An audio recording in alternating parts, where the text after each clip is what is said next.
साम्राज्य, सामान्यांचा असामान्य आवाज।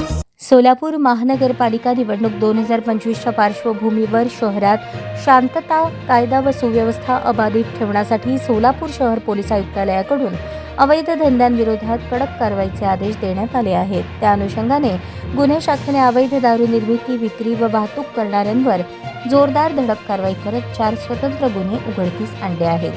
पोलीस आयुक्त एम राजकुमार यांनी गुन्हे शाखेतील अधिकारी व अंमलदारांना विशेष मोहीम राबवून अवैध मद्य व्यवसायावर कठोर कारवाई करण्याच्या स्पष्ट सूचना दिल्या होत्या। त्या सूचनांनुसार गुन्हे शाखेच्या पथकांनी गोपनीय माहितीच्या आधारे ही कारवाई केली।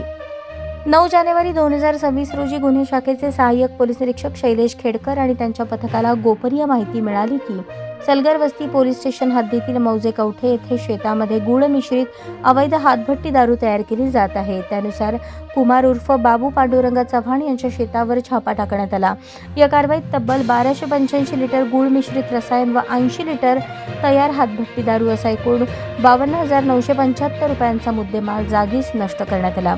या प्रकरणी संजय गोपीचंद राठोड, कुमार उर्फ बाबू पांडुरंग चव्हाण, प्रियांका कुमार चव्हाण सर्व राहणार भोजप्पा तांडा, उत्तर सोलापूर यांच्या विरुद्ध सलगर वस्ती पोलीस स्टेशन येथे महाराष्ट्र दारूबंदी अधिनियमांतर्गत गुन्हा दाखल करण्यात आला। 22 जानेवारी 2026 रोजी हॉटेल अँबॅसिडर ते प्रभाकर महाराज मंदिराकडे जाणाऱ्या रस्त्यावर अमोल बाळासाहेब भोसले हा देशी विदेशी दारूच्या बाटल्या विक्रीसाठी घेऊन जात असल्याची माहिती मिळाली। कारवाई दरम्यान 1,03,360 रुपये किमतीच्या दारूच्या बाटल्या आणि एक दुचाकी मोटरसायकल जप्त करण्यात आली। या प्रकरणी अमोल बाळासाहेब भोसले राहणार कोंढी तालुका उत्तर सोलापूर याच्या विरुद्ध फौजदार चावडी पोलीस स्टेशन येथे गुन्हा दाखल करण्यात आला आहे। तिसरी कारवाई त्याच दिवशी गांधीनगर अक्कलकोट रोड परिसरात नरेंद्र रामलू कोंडा हा ऑटो रिक्षातून अवैध दारूची वाहतूक करत असल्याची माहिती मिळाली।